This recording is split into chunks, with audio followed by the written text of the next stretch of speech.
अर्जुन ने श्री कृष्ण से विनम्रता पूर्वक पूछा, प्रभु, मुझे आज तक यह बात समझ नहीं आई कि दान तो मैं भी बहुत करता हूँ, फिर भी सभी लोग कर्ण को ही सबसे बड़ा दानी क्यों कहते हैं? यह सुनकर श्री कृष्ण मंद मुस्कान के साथ बोले, अर्जुन, आज मैं तुम्हारी यह जिज्ञासा अवश्य शांत करूंगा। इतना कहकर श्री कृष्ण अर्जुन को लेकर पास ही स्थित एक पर्वतीय स्थान पर गए। उन्होंने वहां खड़ी दो सामान्य पहाड़ियों को अपने दिव्य स्पर्श से सोने की बना दिया।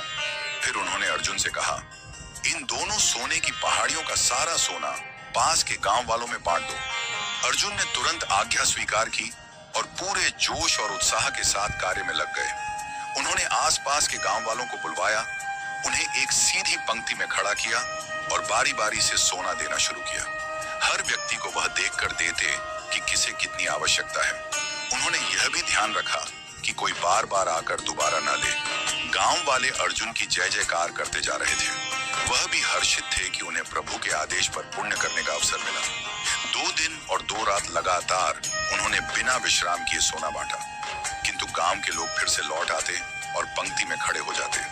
अर्जुन थकने लगे थे, उनके हाथ कांपने लगे थे। उन्होंने आश्चर्य से देखा कि जिन सोने की पहाड़ियों से वह सोना काट काट कर बांट रहे थे, उनके आकार में रत्ती भर भी कमी नहीं आई थी। थक कर उन्होंने श्री कृष्ण से कहा, प्रभु, अब मुझसे यह काम और नहीं होगा, मुझे थोड़ा विश्राम चाहिए। श्री कृष्ण मुस्कुराए और बोले, ठीक है अर्जुन, तुम अब विश्राम करो। इसके बाद श्री कृष्ण ने कर्ण को बुलवाया। कर्ण ने आकर श्री कृष्ण को प्रणाम किया। श्री कृष्ण ने उसे वही कार्य सौंपते हुए कहा, इन दोनों सोने की पहाड़ियों का सारा सोना गांव वालों में बांट दो। कर्ण ने चारों ओर नजर दौड़ाई और कहा, यह सारा सोना आप सबका है, जिसे जितना चाहिए वह जाकर। मुजफ्फरपुर के लौंग, मधुबनी से इलायची और पटना से दालचीनी चुन के लाए हैं। बिहार के स्वाद का सवाल है। मुझे तो लगा सनराइज में है स्वाद बिहार का।